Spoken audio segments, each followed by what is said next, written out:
What is up, AFC North football fans, and welcome into another edition of the AFC North Roundtable, powered by BetUS, where the game begins. Receive a 125% sign-up bonus via the link in the description below, up to $2,000 on your first 3 deposits. We're almost there, folks. 1 week from tomorrow kicks off the regular season. The 2024 NFL season will commence 1 week from tomorrow, and we have some representation in that game right here on the AFC North Roundtable. The Baltimore Ravens will be taking on the Kansas City Chiefs. But before we can get into next week and preview week 1, we got to talk about the 53-man roster. The rosters have been locked in just a couple of days ago.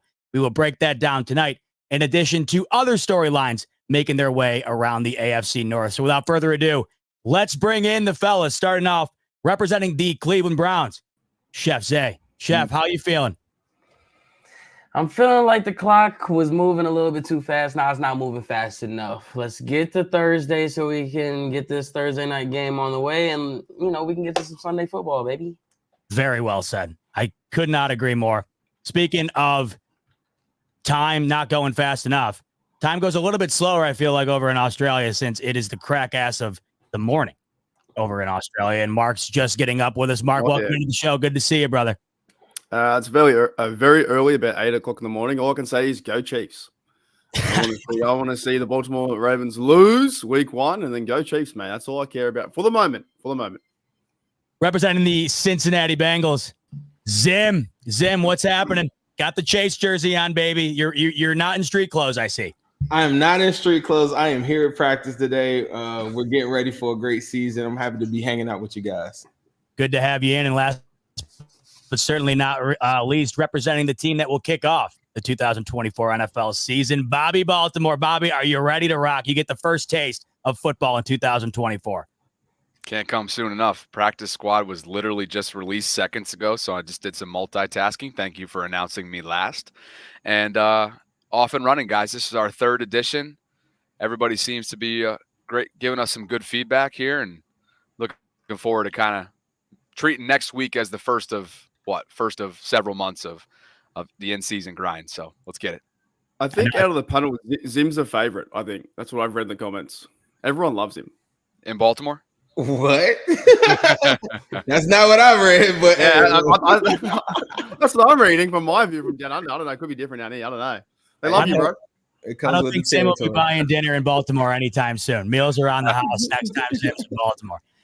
Fellas, it was an active week. As Bobby just mentioned, the practice squads for some teams just got finalized today. The 53-man roster got finalized yesterday at 4 p.m., which means what you see from these teams for the most part right now is exactly what you're going to see next week and beyond. And as Bobby also alluded to, it feels like we've been doing this for a while now. The crazy thing is, as long as we've been doing it, about a month here, we haven't had any actual football. This will be the last week of discussion before we get into that. So that is very exciting. So we're going to dive into all 4 of your guys' teams, the 53-man roster, your thoughts on how it looks right now, some shocks perhaps as far as who was let go, who was kept. But before we get into all of that, a couple of major storylines out of the AFC North today, and we'll start with probably the biggest, and that is a new starting quarterback has been named in Pittsburgh.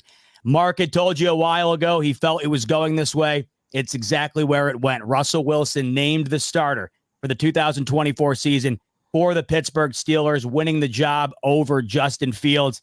So, Mark, you saw this coming, but now it's etched in stone, at least until it isn't. Your thoughts when you heard the news that Russell Wilson was locked in as QB1 starting next week? Really just like shrug of the shoulders. Like, we know what's going to happen. I think the media, blows it out of proportion. But it was fun to see, though. It was fun to see Justin Fields and Russell Wilson, with that quarterback competition that they were trying to make up. But in reality, it was never going to happen.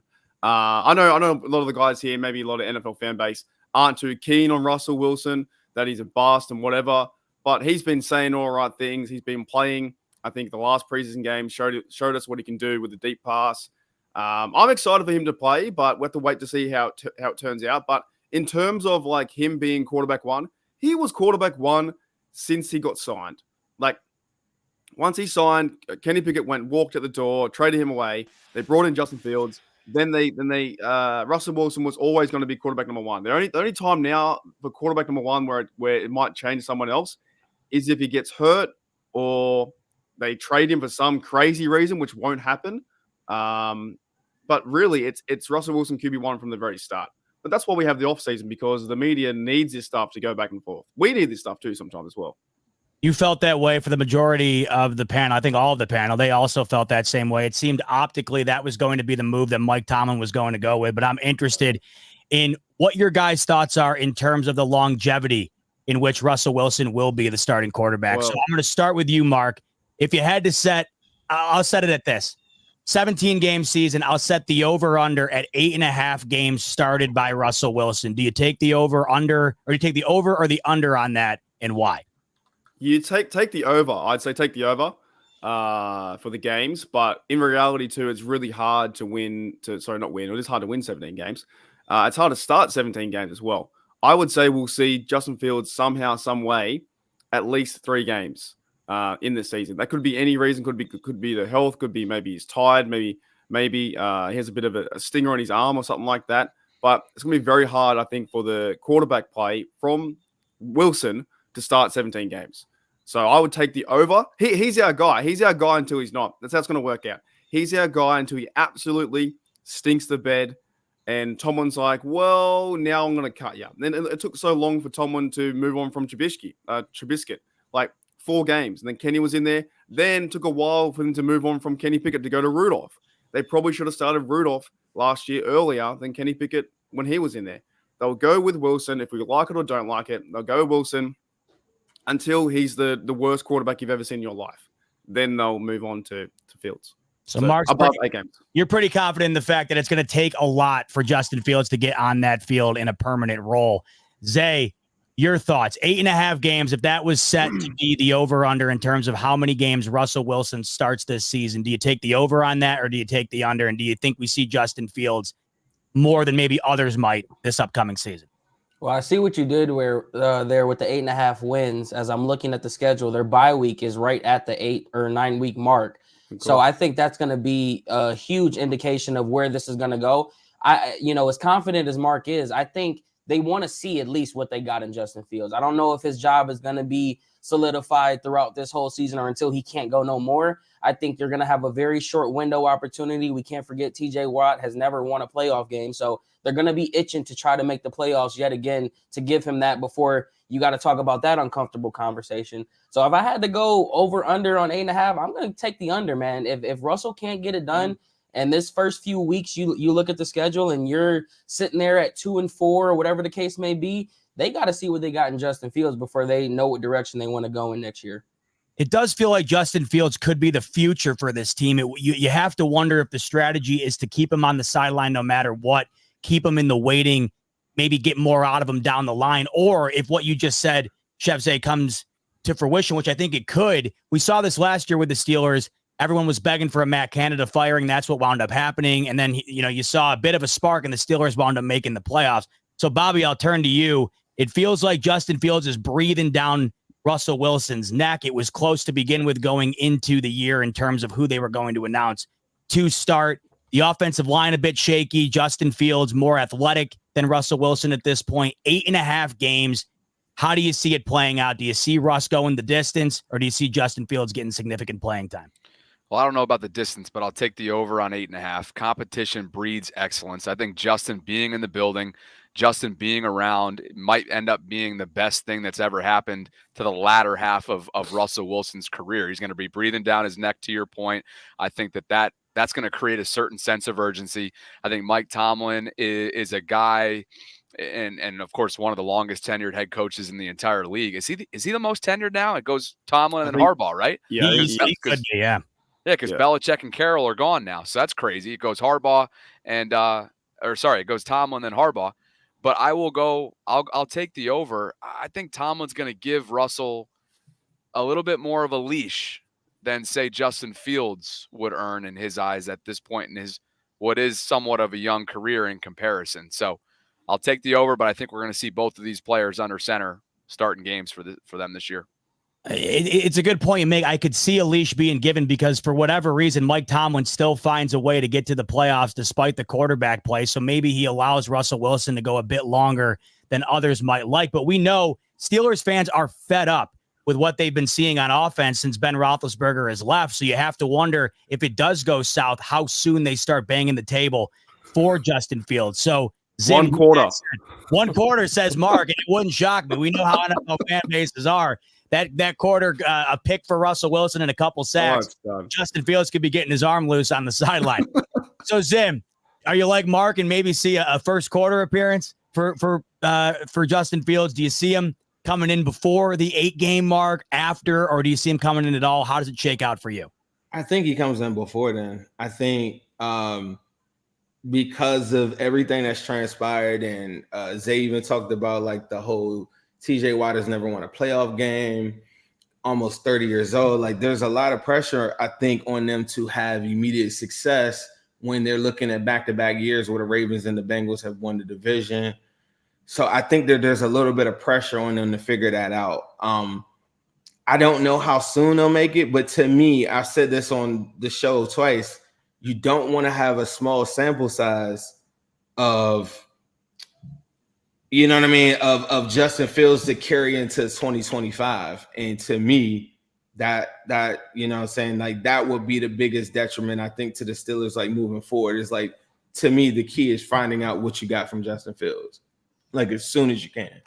Yeah, it's really interesting as to how it might unfold. You know what they always say, if you have 2 quarterbacks, you have 0. But I think if you're sitting from the Steelers' perspective, if you were to have 2 quarterbacks, I don't think you're in a bad spot having 2 quarterbacks like these guys. I think the silver lining here is if it does go south for Russell Wilson, you do have a former first overall pick waiting around to take over. And I think he brings things to the table that Russell Wilson doesn't, and it could change things up if things don't go great. But hey, we could just be talking about this for no reason. And Russell Wilson comes back to Seahawk prime, gets revitalized under Mike Tomlin, and this division gets real interesting.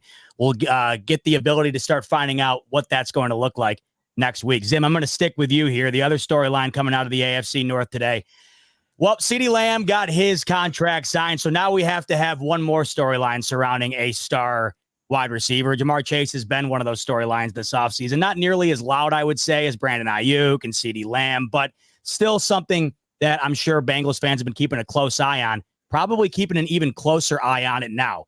Jamar Chase practices twice just to come into today's practice in street clothes. Then when Zach Taylor's asked about it, he seemed a bit more sure about Jamar Chase's status going into week 1. Today, not so much. He ruled it as a day-to-day type thing, pretty much saying it's up in the air right now. What's the pulse around Jamar Chase right now, Zim, and how do you personally feel about it?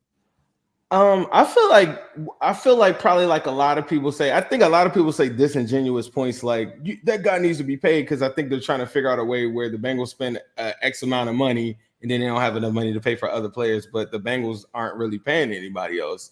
But I do genuinely feel like if you draft a guy and he ends up being top 3 in his position, then you need to make sure that you pay him accordingly. The part or the gray area in the whole conversation is that he's only eligible to get extended.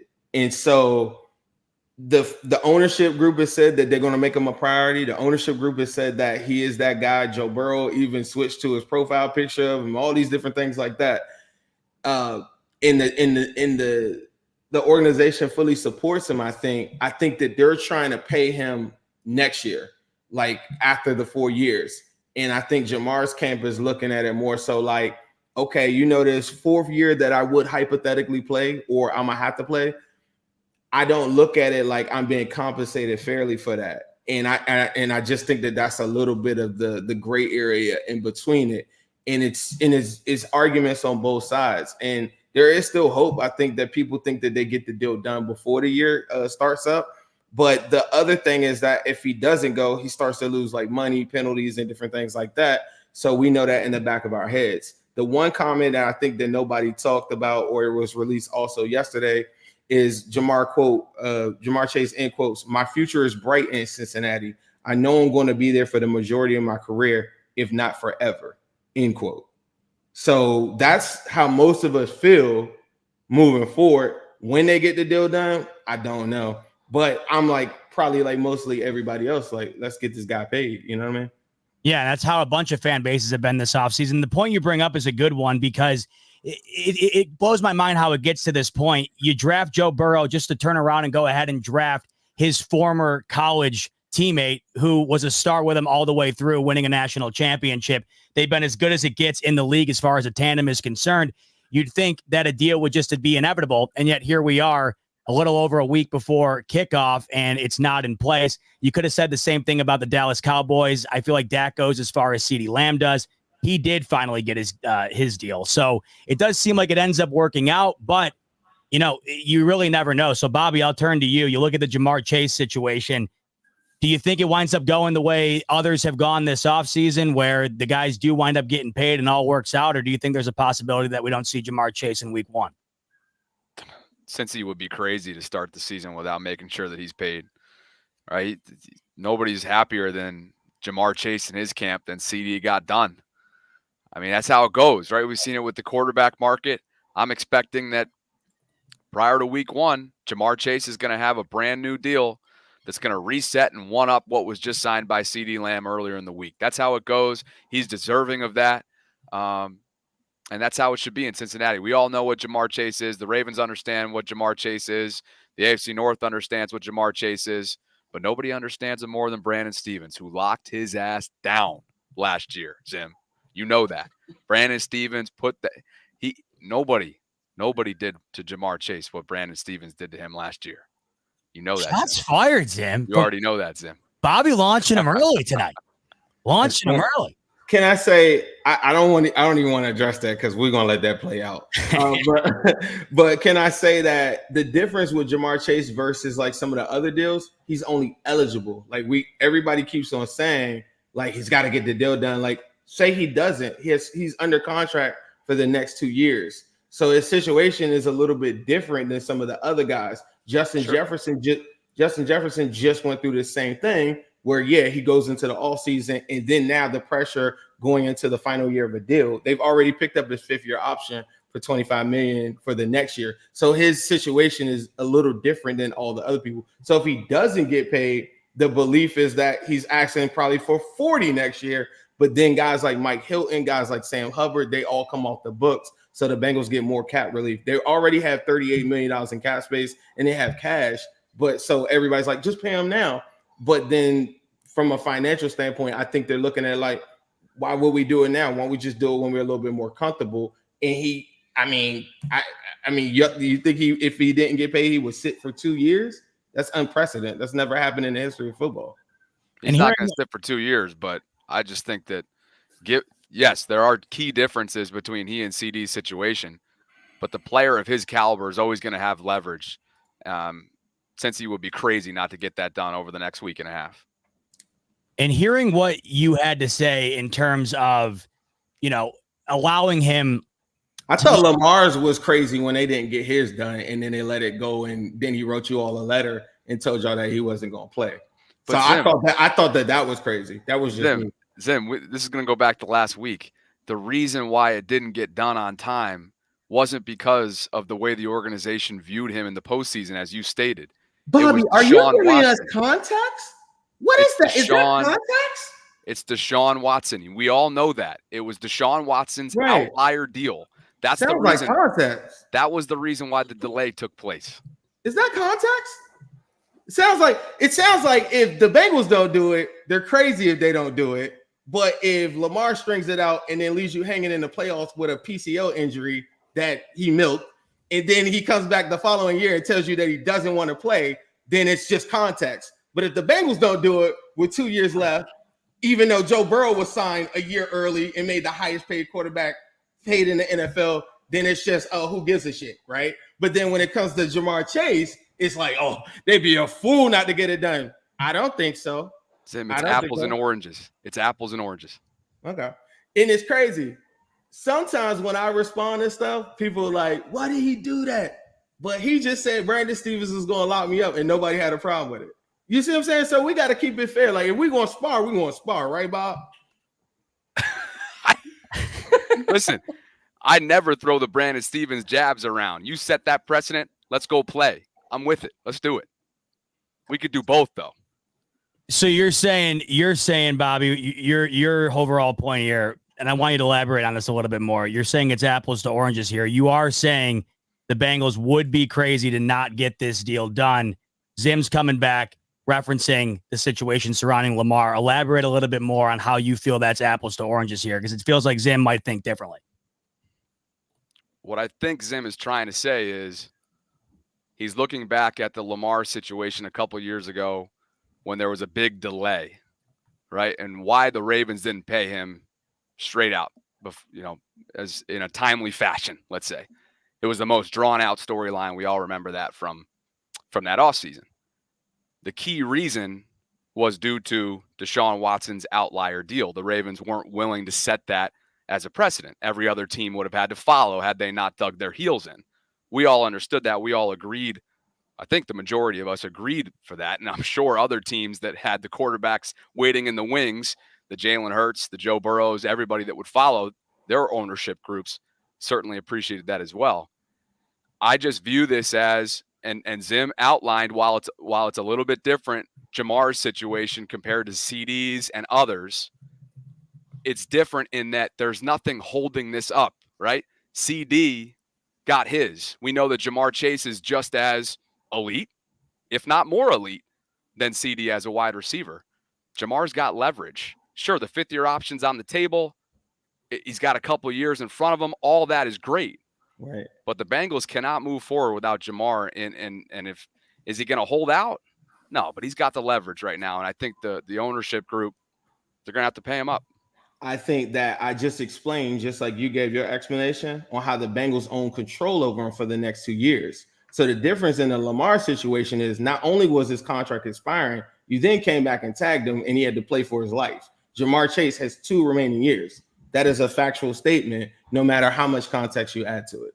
But the one thing you said, Zim, that I want to elaborate on, because when you said it to me, it really hit me like a bat out of hell, because it's crazy that we've gotten to this point.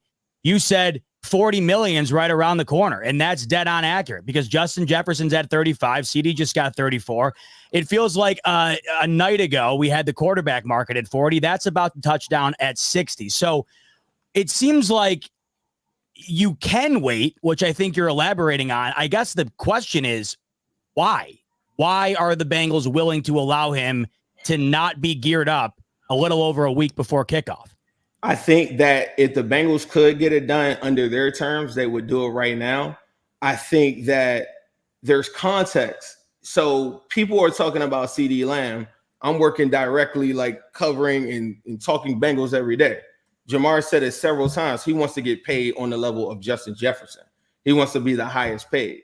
So he's adding and looking at this as a 4-year extension on top of the 2 years that is currently remaining under his contract. The Bengals are figuring out, should we knock that out right now when we don't really have to? Or should we wait for some of this stuff to come off the books? Maybe, you know what I'm saying? And that's the part where I do sympathize with everybody, where I'm like, yeah, they need to pay him right now, because what if he balls out and then you got to pay him more? What if he gets dinged up? Now you have a complicated situation. But to me, he's 24 years old. He's ascending, and there's no scenario that I wouldn't pay him.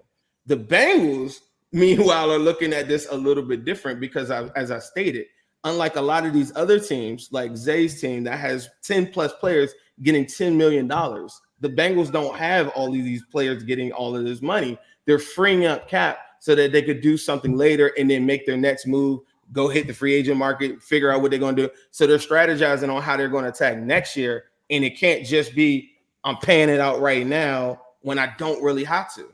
And that's the part that I'm trying to bring home, is like some of those other situations, those are the last years of their contract.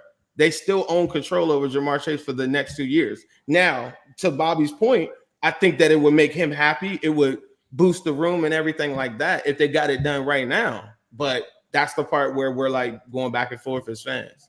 Zay, I'll transition to you. Your overall thoughts on this saga, because it felt like not all that long ago it was heading in the right direction. I think Zach Taylor even seemed to have that mindset.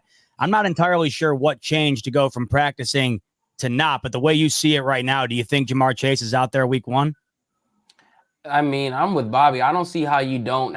You got to get this done. Like, the window of opportunity, I think, for everybody in the AFC North is about the same in the sense. It's besides the Steelers, I think they got a little bit of different situation, but you got Joe Burrow and T. Higgins was just already halfway out the door. It feels like they're bracing for something in a sense. I mean, I'm not paying too much attention in the words of my man Cincinnati down there. I'm not keeping tabs on the natty, but every other post I'm commenting and checking in on you. But they need to get it done if they want to go ahead and make something happen. Mark, what do you think? You share the same vibes, or do you think it's, something that can get done down the line? I just want to say this is like one of the greatest programs in television history. Is watching really him and Bobby go Mark's back on and the forth. show as a fan, which I absolutely love. I can see it in I your love eyes. being here. I love being here as a podcaster and also like in the chat and just like watching you guys observe. Yeah, you got to get it done. Like it's Jamar Chase. He's your best receiver. But what's I guess what Zim's saying is he's still got next year to pay him, right? He's not on a 1 year deal left. He's got 2 years to go. He would be going into his final year next year. As long as he's only played 3 years in the National Football League. That's what I'm trying to let's just it does feel like a crazy situation though, Zim, because for the fact that when we talk about these contract situations, it usually is the last deal or the last year on their deal. I don't think have we ever really seen a situation like this where the team actually has multiple years of control where they're demanding top dollar. I don't know if we've ever seen it before like this. See, the closest example to me right now is Devonta Smith and Waddle. They were both paid a year early, right? Okay, right. And in the deals themselves, though, they're nothing near what Jamar Chase. I'm telling everybody Waddle's else, top 5. Jamar is thinking he's top 1. I watch a lot of these other teams with their wide receivers, and those guys get open and how they do it. I think Jamar Chase gets open and has the hardest way to get open on the football field every single week. I think his 100 yards is different. It's not schemed open or anything. It's just mano a mano every single week. And so in his mind, he's like, yeah, I want to get, he said this on the red carpet on the Super Bowl week. I want to get paid higher than Justin Jefferson. Like he's not even looking at CD Lamb or any of them dudes. He's thinking I'm very important to this team and I want to be the highest paid. And so strategically, how do you address that? And I don't know if any guy's ever been the highest paid that got paid a year early.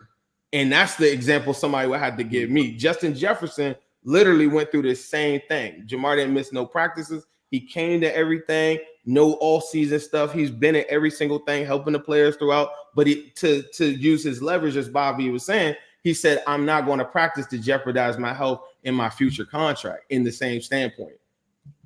Clearly, there's something happening right now too, right? Because Zach Taylor says 24 hours ago that he'll be there. And then the news cycle begins and Jamar shows up in street clothes. So clearly something's taking place. We'll see how far he can actually use his leverage. He's deserving of top wide receiver money. There's no disputing that. If he holds out, does he start getting fined? Oh yeah. He stands to lose a lot of money. So he'll play week 1. There's no way he misses week 1. So they asked Zach Taylor, is he playing week 1 yesterday? He said, yeah, absolutely. Yes, absolutely. And Jamar has never released a statement or anything. In the way the Bengals do everything in-house, saying you don't really get the Adam Schefter or anything like that. You just find out when you find out. The interesting thing is, while I do agree that Jamar Chase has leverage, the big question is how far are you willing to take that leverage? If he sits out today and says he sits out week 1, say the Bengals for whatever reason, which I wouldn't make any sense to me. It's not very often you're in a Super Bowl window like the Bengals currently are. You know how quick those can come and go. You are not nearly as much in that window without Jamar Chase, but say for whatever reason the Bengals decide not to pursue it.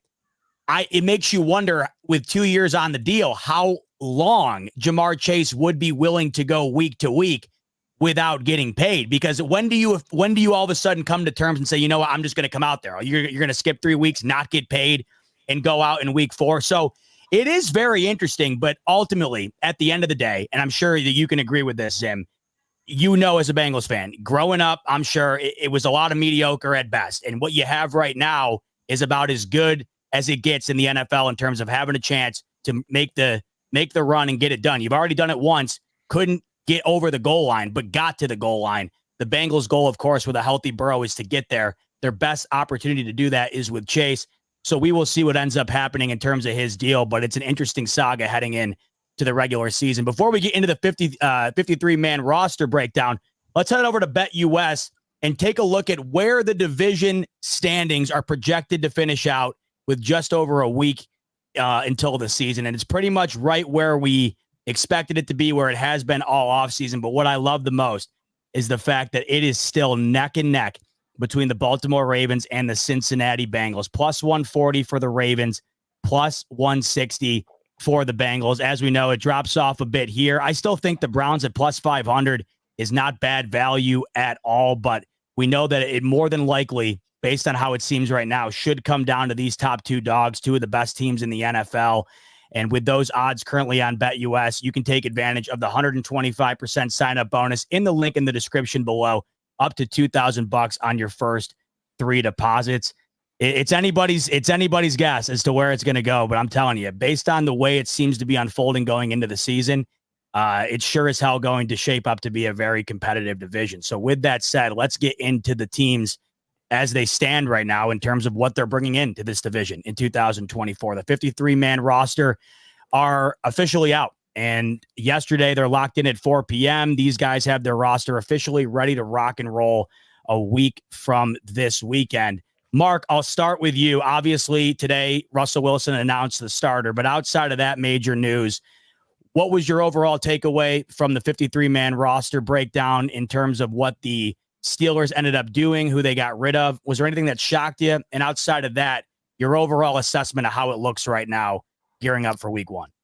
The one thing that kind of shocked me was, I know it's receiver 5, but I know I got burnt to a crisp talking about my receivers because I had the bias hat on, but that's okay.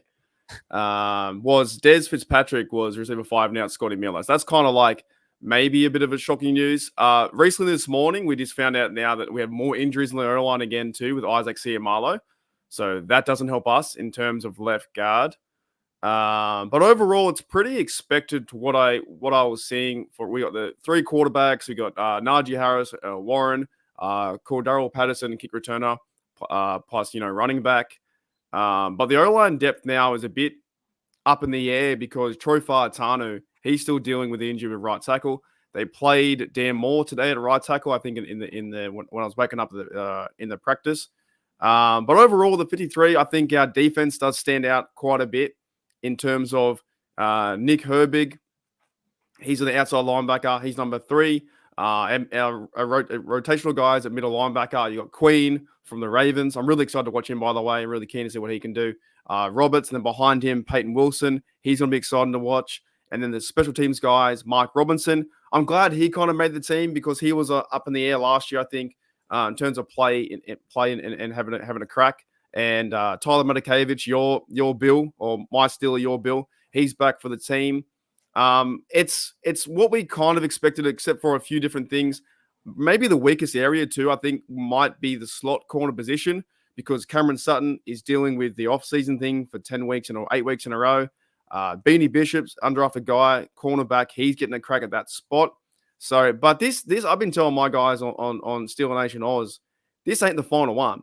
Like this 53 right now, and we're going through the waivers and picking up guys.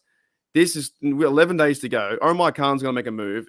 It could be a receiver too. It could be cornerback. It could be bring back Patrick Peterson. I don't know. But something's going to happen where this is not the final 53 at all because there are a lot of guys. Oh, one shocking thing, which kind of sucks. I don't know if you guys had a lot of injuries with you guys out there too on your teams, but Ryan Watts was a 7th rounder. It was kind of going to be very exciting for him to make the team, but he got injured and now he's been put on the IR for the season. So just stuff like that kind of sucks to see. What about Isaac Seumalo, or however he says? Yeah, Seumalo. He's apparently out now 4 weeks. We wake up today, he's got an injured pec. So injuries suck in the NFL. You never want it to happen. That already is a different kind of. The O-line needs to gel, as we all know as football fans. They need to gel together. Having him out left guard, someone's got to step up and play. And Mason McCormick would be I think he would be the spot there. He's the big bulldozer, and I think he'd be there probably from the round 3 or 4. So the O-line is not the sharpest tool in the shed right now. With Russell Wilson behind, it could all go crazy, go nuts. But I think overall it was expected to what we see from the 53. in a nutshell. Zay, I want to go to you because one of the more interesting things I would think is that in terms of the backup quarterback position, the Browns wound up keeping 2 guys. Not sure that was going to be the case heading into the roster breakdown, but they did end up keeping DTR and Jameis Winston. Been rumors circulating about maybe trading Jameis Winston. That seemed to get shot down today. That was one of the storylines coming out of the Browns roster. But your overall takeaway from the 53-man setup, any shocks, anything that you would have changed, and overall, how do you think it shapes up heading into next week? Well, I think the biggest shock, obviously, is the quarterback room and them keeping 4 of them. I don't think we've ever really seen that. There's obviously a plan in place. What that plan is, who was involved in that plan.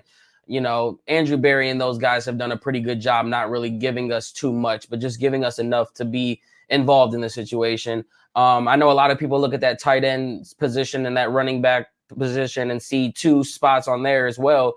I've talked about this on a podcast with my buddy, Honor the Land, and the tight end position just isn't what it's going to be in previous years. They definitely want to have 4 receivers out there versus the 2 tight end sets that they usually run. So that, as long as David Njoku is healthy, I am more than fine with that. Akins has been in the system for a while, has played with Deshaun Watson. So I'm cool with the 2 there. I think the Deontay Foreman one is probably something that took some people by surprise, for the simple fact that Nick Chubb is out for the first 4 weeks guaranteed, and you're sitting there with 2 running backs. There's rumbles that he's more than likely going to be re-signed back. There's 10 offensive linemen, so they're going to have to figure out what they're going to do in that situation, which, you know, we talked about that last week, is what was one of our big concerns. You see 10 linemen on that depth chart, you got some kind of problem there brewing. So that's definitely a concern. But quarterback room, who's going to get traded, that's what we're focused on right now. Bobby, your overall takeaway, we didn't see really any of the starters in the preseason, so we had a good idea about who was going to be heading out there as far as the core is concerned for the Ravens, but there was some guys on the outside looking in. Your overall takeaway from the 53-man breakdown for the Ravens, and how do you see it shaping up heading into next week? Anybody who told you that there were surprises, I just can't get on board with that. Like, were you watching the same breakdown? It's like crazy. Some people were like, wow, you know, we're titling our videos surprises and whatnot. I'm like, wait a second.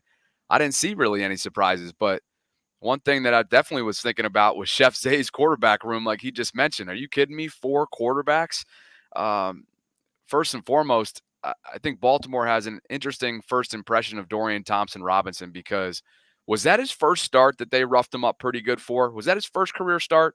And he found out literally, I think the report was like 3 hours before he was finding out he was starting. So he was literally thrown into the fire.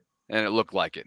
God bless him. Hopefully, for his sake, he can develop more. But, yeah, a lot of people within Ravens country feel like that there's a need and an area for upgrade at the primary backup to Lamar, which is Josh Johnson right now, a 37, 38-year-old journeyman quarterback. And do I think Tyler Huntley would be an upgrade? No, I don't. I think it would just be the same type of serviceable work that you can get from Josh Johnson. Do I think Jameis Winston would be an upgrade? Yes, I do, given his track record, given his experience. So anyway, to get back to your question, Z-Bot, there weren't a ton of surprises. They kept 2 quarterbacks. They have 10 offensive linemen. That's an area that I think that I'd expect them to be active between now and week 1. I think they need some help there. There's definitely some glaring question marks, given the fact that they're trying to replace 3 starters from a year ago. At wide receiver, everybody fell in love. You guys ever have like preseason summer darlings that you fall in love with? Typically, they're undrafted rookies. Every market has one, right? Ours this year was a guy named Dayton Wade. And Dayton was pretty explosive at wide receiver this preseason. He had a 56-yard touchdown catch, some yak ability. He's explosive. Just feels as if he's going to be an NFL-ready wide receiver at some point. And he didn't make the 53, and everybody was upset about it. And it's like, well, wait a second. Let's entrust the organization a little bit here, because they understand the evaluations. They understand this process. And they probably had a pretty dang good hunch that he would clear waivers, which he did, and now he's on the practice squad. So, honestly, Maybe you can view Pepe Williams, their 2022 fourth-round cornerback, being cut as a surprise, but it's so deep in the secondary, and Jalen Armour-Davis played better than him, and he outperformed him this summer from the kid from Alabama, also a 2022 fourth-rounder. So, honestly, I'm rambling right now trying to figure out a surprise, and I'm not coming up with one. It's honestly sounds like a good thing. I feel like the less surprises you have, that means the more certain you are with what you have at the core. I feel like the more surprises you have, that means you probably needed an area or two to fill with guys that you really don't know a hell of a lot about. So probably a solid point in terms of where the Ravens currently stand and how confident they are with their roster. Let's go to you, Zim. Let's talk about the Bengals. Maybe the biggest shock of everything is the fact that Jamar Chase was in street clothes today. Was that the biggest shock in terms of the last couple of days in the 53-man roster situation? Your overall takeaway and how you feel about it? The biggest shock, that was shocking after the head coach says, yes, this guy is going to practice, and then he shows up 13 minutes later in street clothes. Yeah, like that's a bit of a shock. Wasn't anticipating that, and that's not good. The biggest shock I thought on our roster was the tight end position. They elected to keep 5 tight ends, and I think one of them will probably be inactive on every Sunday. His name is Tanner McLaughlin. He was kind of battling like a sports hernia, so that one right there is pretty shocking. Well, not shocking, but they kept every single player that they drafted 11 players and they rostered all of them. So that's like 25% of the roster right there that they're just like, yeah, we're keeping all of our rookies. And if you're saying that you're in a Super Bowl window, that's kind of crazy because it's really top heavy, I guess, with talent at the top of it when you talk about Jamar Chase, Joe Burrow, T. Higgins, and different things like that. So you got that. We kept an extra linebacker, this guy named Meta. We call him Metaverse, undrafted free agent. The dude is nasty. Like, I think to me, he's like our AFC North guy. Like, this is a prototypical AFC North linebacker, like instinctive as hell, comes out of nowhere. He was second in the preseason in tackles, but he only played like 80 snaps, but had like 28 tackles. Like, dude is ferocious. Like, he's one of the best linebackers since Vontaze Burfict for us. I know that there's some other linebackers that are really good. Those are the two biggest surprises. The thing that I think most Bengals fans, or I'll speak for myself, I'm very worried about when you don't get DJ Reader back and you don't retain him going into the offseason. The defensive line has taken some hits. So Mark was talking about some injuries. So McKinley Jackson, who we drafted in the 4th round, he got dinged up. He's not on short-term IR or whatever. I don't even know if he's going to be ready for week 1. Then you have Miles Murphy, our first-round draft pick from last year. He gets an injury in practice. He bumps knees with Quentin Nelson. He's out 4 weeks, so he's on short-term IR. And then you have Cam Sample. He's kind of like a 3-tech, plays 5-tech guy, interchangeable guy. He's out for the whole season. So then today we put in a waiver claim for the kid, KJ Henry. He played with the Commanders, had a lot of pressures, everything like that. Had a really good preseason. So that's another edge rusher that we added. I still think that they need to add another nose tackle or zero tech. I guess my biggest concern is the defensive line. I just think that if you get yourself in a close matchup, you have to be able to have, you know what I'm saying? You got to be able to consistently stop the run. And I think that was one of the biggest shockers. Another one that is a big temperature conversation right now is Jermaine Burton.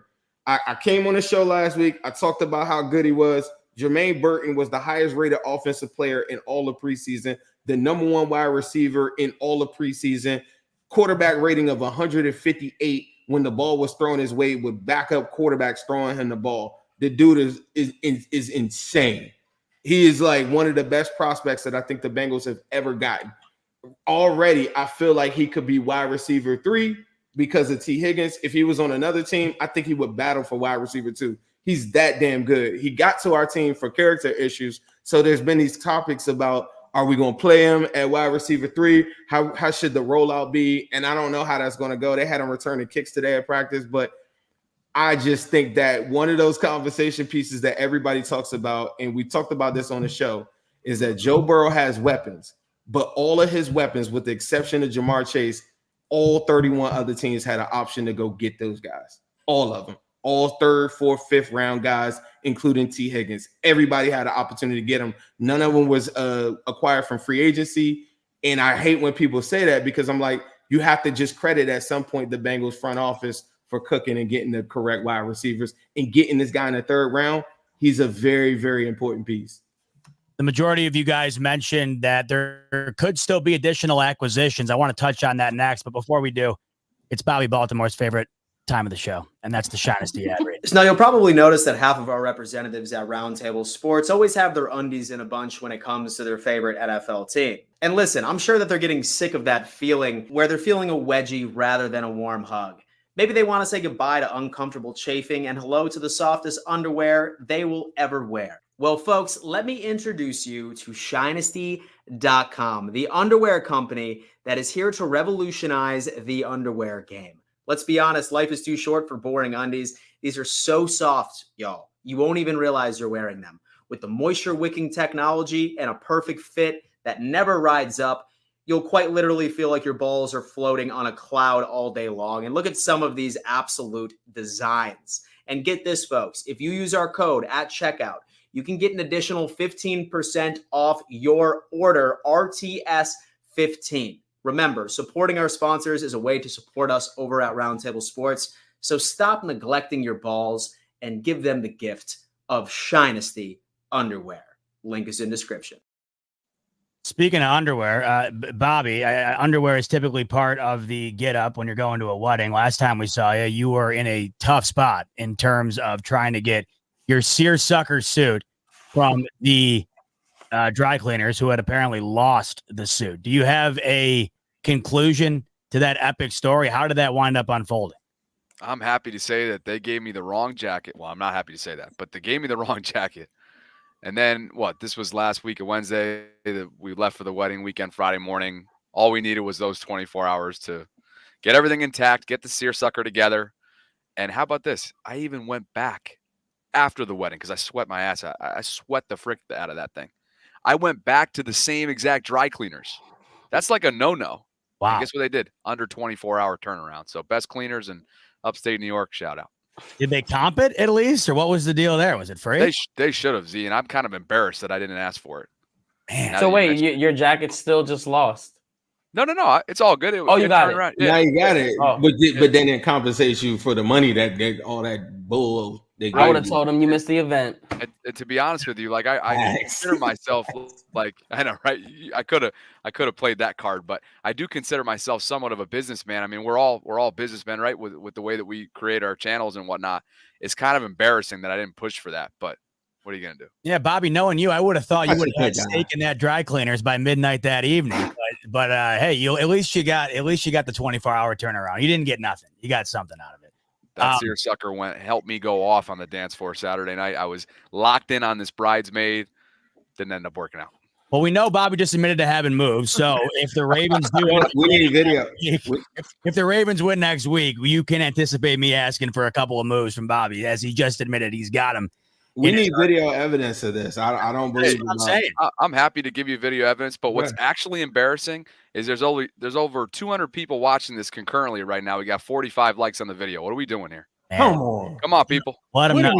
I honestly think too.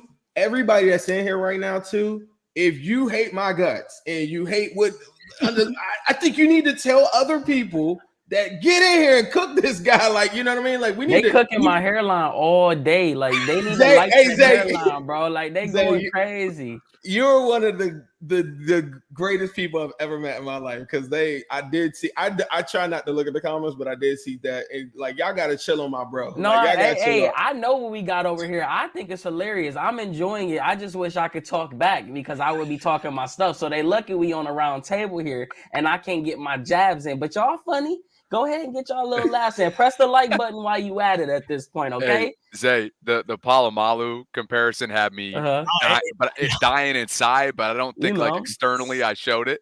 But that had me rolling. Nah, it's all fun and games. I love it, man. They're interacting in chat. They're here. They're vibing. It's a good time, man. I gotta represent too. I'm gonna stick with you. We're gonna take this vow of solidarity. I don't even have a shape up right now, baby. Let's go. I don't have a small forehead. You could cook me. I am okay. The internet, I do not care about. So keep it up. All that we ask is that if y'all are enjoying the show, Please make sure y'all share with other people. Please make sure after it, you please comment on it and make sure that you get us up, because these other divisions are talking trash to us behind the scenes that y'all don't even see, and they're saying that they're better than us and all this other stuff. So help us represent. If you're a Ravens fan, Browns fan, Bengals fan, whatever, help us represent for all of the humanity. We got to get this thing right. Look at that. We had 87 likes now. Y'all doing the right thing. Let's get to 100. Hey, Z-Bot, Yes. in the spirit of vulnerability too, just so that Zay and I can be on the same playing field, because everybody's doing him dirty in the comments. I wouldn't have this hairline right now if it weren't for a business partnership with Bosley a year and a half. I swear to God, I'm not bullshitting. A year and a half ago, Bosley reached out. It was my favorite. What's that? I saw you at the photo shoot. It was my favorite. They had you on model status, right? Bosley. Before and after. So you guys wouldn't even have recognized me before. My stuff was going in on me like you don't even know. Widow's peak and then some. It runs in the family, blah, blah, blah, blah, blah. Years and years worth of receding hairline. And so Bosley reaches out to me, hair restoration, and I did a legitimate 2000 graft, meaning they extract grafts from the back of your head, place them up here. I got a hair transplant a year and a half ago. It was all a business partnership. So Zay, I got a contact there. That's all I'll say. Okay. All right. Shoot, I may have to take you up on that, man. I may have to take you up on that. Hey, the curl. See, they be talking about the hairline, but then when they see the curls, they be like, "Damn, yeah, you low-key got some like, good oh, is that Troy?" Yeah, Like man. I can see the ladies in the crowd, like, "Oh, is that Troy?" And then they find out you're a Browns fan. They're like, "Oh, hell no." I mean, all we gotta do is put the hat on, then we looking suave. You know what I mean? Like, it is what it is. This is so funny. This is coming up. I swear to God, last week I wear a hat. If I've done 1,000 shows, I've worn a hat on 998 of them. Yeah. I didn't wear a hat last week, and I go to the comment section, and the first comment I see post live was, "Z-Bot, put the hat back on. There's children watching." So for whatever reason, we're all somehow, and you want to know what I love? Mark rolls in here fresh out of bed with the bed head. Oh yeah, dude. Nobody. I don't even care. Mark. Everybody's a victim, but Mark, I love it. Mark, we got to go with your style. Volume. Let it go. Volume to yours, Mark. I was a bit of grey here, a bit of grey right there, grey streak for some reason. I don't know why. I just wake up, have a shower, and turn on the camera, man. I'm just ready to have a go. To be honest, I don't think people in the comments understand that you have to have thick skin to get. I've been doing this social media stuff for a long time, so it just comes with the territory. Like you said, Z-Bot, as soon as you get on the first comment, is like, "Oh, what is he like?" I'm so used to that. Like it cannot phase me. I've been doing this way too long. Especially this, because you are willingly going into enemy territory of three other teams. So what your point was earlier was a great one. The secret sauce to the roundtable, and the AFC East roundtable has perfected this as they've been doing it the longest. You have got to find a way to get your fan base in here outnumbering the rest, because it 100% makes a difference. Every time I've been on that damn AFC East roundtable, I got 1,000 Dolphins fans all the way up my ass. So it really pays off if you guys can recruit guys, get them in here. And I saw someone mention earlier, and this is where it'll get real interesting throughout the year.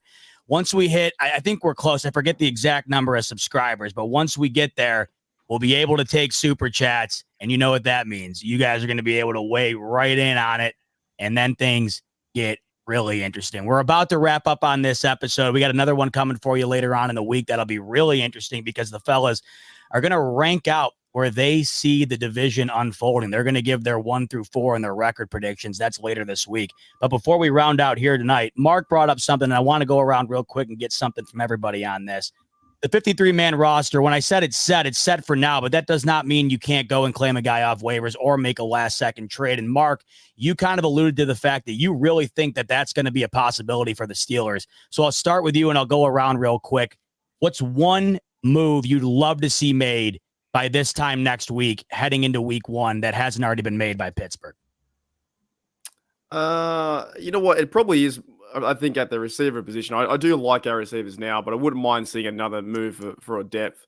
They could easily cut like another DB. There's one bloke called Jalen Elliott. He could be gone. In my opinion, I think he just made the cut to 53. But Omar Khan's cooking. There's over 900 and something players were released yesterday. So I reckon, I don't know who it is. I hope it's not Ayuk. I'm so done with that guy. Or that certain area. Yeah. And then saying they'll probably sign tomorrow. But I wouldn't mind seeing another receiver come. I don't know not going to name any names of who is who, but just another receiver coming into the building because you're putting a lot of pressure on Roman Wilson. The fact that he's a rookie receiver and hasn't played it down just yet. And as you guys were saying a few weeks ago, with my receiver room being 2, maybe it was too high, and there's a lot of pressure on Pickens and Van Jefferson. I think maybe getting, and now a lot of fans want Noah Brown. Apparently, Noah Brown has got picked up by the Commanders, I believe, from I was reading Twitter. So that's out the window. But maybe possibly another receiver coming to Steeler Nation, and it doesn't matter. If it's not Ayuk, the Steel fans would go, who's that? Yeah. But the minute we sign someone, I'll go and do research and find out who it is, and I go, okay, he's going to fit. And the funny thing is, Mark, the second that you do get that guy that no one knows of, he will automatically be compared to Jerry Rice. It's what happens every single time you get one of these guys out of nowhere. He's all of a sudden the best player you've ever seen. Zay, 4 quarterbacks, that seems to be the biggest takeaway from the Browns roster moves that they made yesterday. So in your opinion, do one of these guys get dealt? And is it for a piece that you guys need? How do you see this unfolding over the next week? I can't count. I mean, I don't know what Andrew Berry wants to do. I usually have a good feel with this kind of thing. I mean, I think the obvious thing is you're going to find a trade partner. It's just a matter of when. I think Andrew Berry's content with riding with these 4 until the right deal presents itself. I don't think there's necessarily a rush. I think the fact that you had all the quarterback fiasco last year with all the injuries and stuff, it's fresh in their mind. They don't want another, last year season with that. So, as long as we're not just giving away players, like, for instance, I don't want to just DTR said, I don't want to get rid of Jameis Winston for a 5th round pick.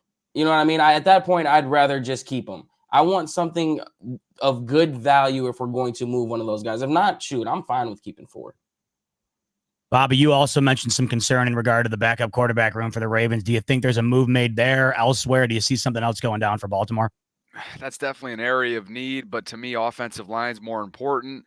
Lamar proved after a couple of years last year that he can be durable. He will be durable. The hope at least is that he can stack consecutive seasons of durability. And so what's going to lead to that? More offensive line help. That would, to me, would be priority number 1. But then again, how the Ravens do it, they keep things really under the wraps. They had Lawrence Guy in today, defensive line, for a visit.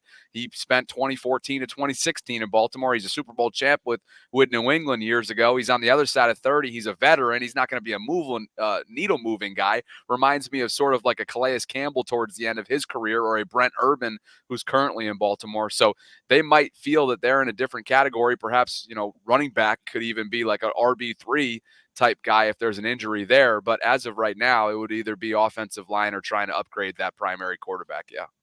Zim, we'll round it out with you. Your primary backup, I should say. Sure. Yeah. And Zim, we'll round it out with you. Anything you think the Bengals do between now and next week? And that includes signing Jamar. What's one move you think that they wind up making that you could see happening with the Bengals? I think there's a chance that I don't know, man. Depending on who you ask, it's just so split on the Jamar thing. It's like if he doesn't get it right now, he'll get it later. Like that's the sentiment for everybody on our end. So it could happen, it could not, and I think he's out there week 1.